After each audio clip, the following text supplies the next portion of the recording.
ਬਾਪੂ ਆਪਣੇ ਪੋਤੇ ਨੂੰ ਸਕੂਲ ਮੈਚ ਵਿੱਚ ਫੁੱਟਬਾਲ ਖੇਡਣ ਨੂੰ ਲੈ ਕੇ ਗਿਆ। The granddad takes his grandson to play football with his football team in school. ਜਦੋਂ ਗੇਮ ਖੇਡਣ ਗਏ 40-45 ਮਿੰਟ ਲੰਘੇ, 40 to 45 minutes go by and that grandson ਬੱਚਾ ਬਾਪੂ ਕੋਲ ਭੱਜਿਆ ਆਇਆ।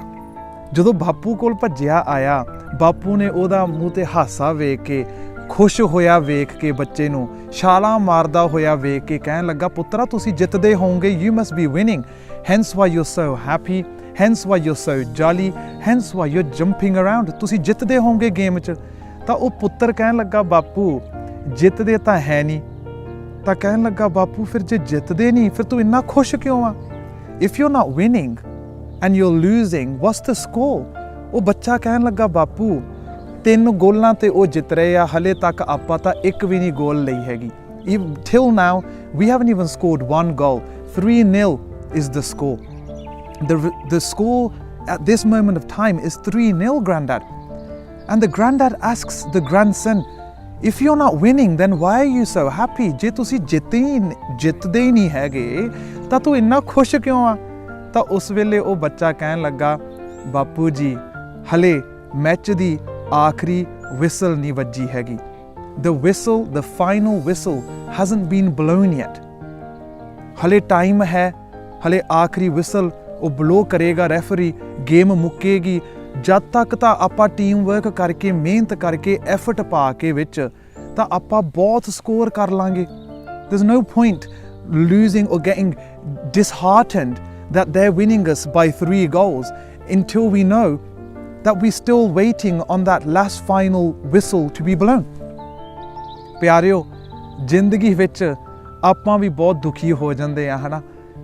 ਇਹ ਤੋਂ ਸਿੱਖਣ ਨੂੰ ਇਹ ਮਿਲ ਰਿਹਾ ਕਿ ਹਲੇ ਜ਼ਿੰਦਗੀ ਦੀ ਆਖਰੀ ਵਿਸਲ ਸੀਟੀ ਤਾਂ ਹਲੇ ਵੱਜੀ ਨਹੀਂ ਹੈਗੀ। The final whistle of our life hasn't been blown. ਹਲੇ ਤੇਰੇ ਵਿੱਚ ਸਾਹ ਆ। ਤੂੰ ਰੋਜ਼ ਜਦੋਂ ਉੱਠ ਰਿਹਾ ਸਵੇਰ ਨੂੰ, ਇੱਕ ਨਵਾਂ ਦਿਨ ਆ ਤੇਰੇ ਵਾਸਤੇ। When you wake up in the morning, it's a new day for you. That new day where you can do new things, where you can achieve new goals. ਜਿਹੜੇ ਦਿਨ ਵਿੱਚ ਨਵੀਆਂ ਚੀਜ਼ਾਂ ਤੂੰ ਕਰ ਸਕਦਾ, ਨਵੀਆਂ ਸਕਿੱਲਾਂ ਤੂੰ ਪ੍ਰਾਪਤ ਕਰ ਸਕਦਾ, ਨਵਾਂ ਗਿਆਨ ਤੂੰ ਲੈ ਸਕਦਾ। ਜ਼ਿੰਦਗੀ ਵਿੱਚ ਬਹੁਤ ਕੁਝ ਬੰਦਾ ਕਰ ਸਕਦਾ। ਜ਼ਰੂਰੀ ਨਹੀਂ ਕਿ ਉਮਰ ਬਹੁਤ ਹੋ ਗਈ ਬੰਦਾ ਕਵੇ ਕਿ ਯਾਰ ਕੀ ਫਾਇਦਾ ਕਰਨ ਦਾ, ਹੁਣ ਤਾਂ ਸਿਆਣੇ ਹੋ ਗਏ, ਬੁੱਢੇ ਹੋ ਗਏ, ਹੁਣ ਕੀ ਲੋੜ ਆ ਕੁਛ ਕਰਨ ਦੀ। ਜ਼ਿੰਦਗੀ ਵਿੱਚ ਪਿਆਰਿਓ ਕਦੇ ਨਾ ਕਦੇ ਫਾਈਨਲ ਵਿਸਲ ਬਲੋ ਹੋਣ ਤੋਂ ਪਹਿਲਾਂ ਆਪਾਂ ਆਪਣੀ ਪਹਿਲਾਂ ਹੀ ਵਿਸਲ ਬਲੋ ਕਰਕੇ ਬਹਿ ਜਾਂਦੇ ਆ। ਬਿਫੋਰ ਆ ਵਿਸਲ ਆਫ ਆਰ ਲਾਈਫ, ਜ਼ਿੰਦਗੀ ਦੀ ਸੀਟੀ ਵੱਜਣ ਤੋਂ ਪਹਿਲਾਂ, ਭਾਵ ਮਰਨ ਤੋਂ ਪਹਿਲਾਂ, ਆਪਾਂ ਬਹੁਤ ਵਾਰੀ ਜ਼ਿੰਦਗੀ ਵਿੱਚ ਮਰਦੇ ਰਹੀਦਾ। ਆਪਾਂ ਲਾਸਟ ਆਖਰੀ ਵਿਸਲ ਬਲੋ ਹੋਣ ਤੋਂ ਪਹਿਲਾਂ ਜ਼ਿੰਦਗੀ ਵਿੱਚ ਆਪਾਂ ਤਾਂ ਪਤਾ ਨਹੀਂ ਕਿੰਨੀ ਵਾਰੀ ਆਪਣੀ whistle ਬੁਲਾਤੀ। We've blown our own final whistles that I can't do this, I give up. ਮੈਂ ਨਹੀਂ ਕਰ ਸਕਦਾ ਇਹ ਕੰਮ, ਮੈਂ ਨਹੀਂ ਕਰਦਾ ਹੈਗਾ। ਪਰ ਯਾਦ ਰੱਖਿਓ, ਉਹ ਬੱਚਾ ਡਿਸਹਾਰਟਨਡ ਨਹੀਂ ਹੋਇਆ। ਉਹ ਬੱਚੇ ਨੇ ਆਪਣਾ ਹੌਸਲਾ ਨਹੀਂ ਛੱਡਿਆ, ਹਿੰਮਤ ਨਹੀਂ ਹਾਰੀ। ਕਹਿਣ ਲੱਗਾ, ਬਾਪੂ ਦੁਖੀ ਕਿਉਂ ਹੋਵਾਂ, ਹਲੇ ਤਾਂ ਗੇਮ ਦੀ ਆਖਰੀ ਵਿਸਲ ਨਹੀਂ ਵੱਜੀ। ਪਿਆਰਿਓ, ਜ਼ਿੰਦਗੀ ਵੀ ਸਾਡੀ ਇੱਕ ਗੇਮ ਆ। ਬੰਦਾ ਜਿੱਤਦਾ ਆ, ਹਾਰਦਾ ਆ, ਬੰਦਾ ਜਿੱਤਦਾ ਆ, ਹਾਰਦਾ। ਪਰ ਯਾਦ ਰੱਖਿਓ, ਜਿੰਨੇ ਚਿਰ ਤੱਕ ਤੇਰੇ ਸਰੀਰ ਵਿੱਚ ਸਾਹ ਆ, ਤੇਰੀ ਇਸ ਜ਼ਿੰਦਗੀ ਦੀ ਸੀਟੀ ਹਲੇ ਵੱਜੀ ਨਹੀਂ ਹੈਗੀ। The final whistle of your life hasn't been blown.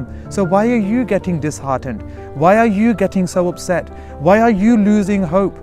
Why are you giving up? Because always remember, the weak person is that person that gives up. ਕਮਜ਼ੋਰ ਬੰਦਾ ਉਹੀ ਬੰਦਾ ਆ ਪਿਆਰਿਓ, ਯਾਦ ਰੱਖਿਓ ਇਹ ਗੱਲ।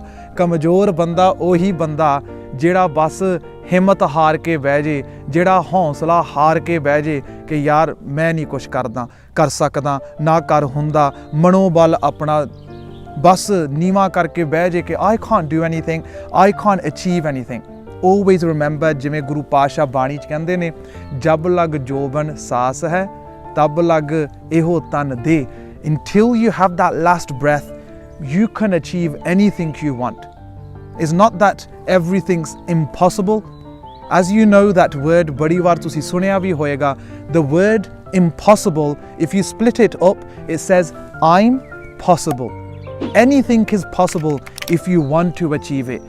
Je nahi ਤਾਂ ਆਪਣੀ ਜ਼ਿੰਦਗੀ ਦੀ ਸੀਟੀ ਬੰਦਾ ਪਤਾ ਨਹੀਂ ਕਿੰਨੀ ਵਾਰੀ ਵਜਾਈ ਫਿਰਦਾ। ਜੇ ਬੰਦੇ ਨੇ ਕਰਨਾ ਨਹੀਂ ਤਾਂ ਨਹੀਂ ਕਰਨਾ, ਪਰ ਯਾਦ ਰੱਖਿਓ, ਜੇ ਹੌਸਲਾ ਹੋਵੇ, ਜੇ ਤੁਹਾਡੇ ਵਿੱਚ ਕਰੇਜ ਹੋਵੇ, ਜੇ ਤੁਹਾਡੇ ਵਿੱਚ ਐਫਰਟ ਹੋਵੇ, ਸਮਟਾਈਮਸ ਇਨ ਲਾਈਫ ਉਹ ਬੰਦਾ ਕੰਮ ਕਰ ਸਕਦਾ ਜਿਹੜੇ ਕਦੇ ਸੋਚੇ ਨਹੀਂ ਸੀ ਕਿ ਮੈਂ ਆਹ ਕਰ ਸਕੂੰ।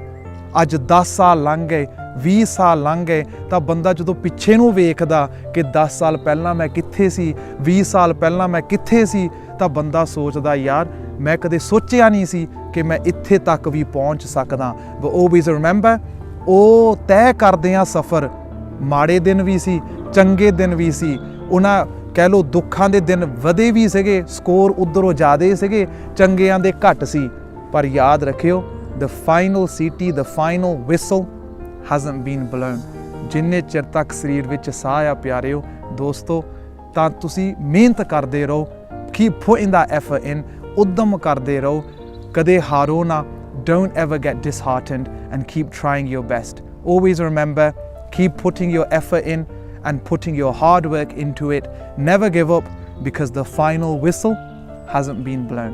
ਜੇ ਵਧੀਆ ਲੱਗਾ ਅੱਜ the day 4 of 14 days transformation, ਜੇ ਵਧੀਆ ਲੱਗਾ ਅੱਜ ਦਾ ਕਲਿੱਪ, ਜ਼ਰੂਰ ਆਪਣੇ ਸਾਕ ਸੰਬੰਧੀ ਮਿੱਤਰ ਦੋਸਤਾਂ ਵਿੱਚ ਸ਼ੇਅਰ ਕਰਿਓ। ਆਪ ਜੀ ਦਾ ਧੰਨਵਾਦ। Thank you very much.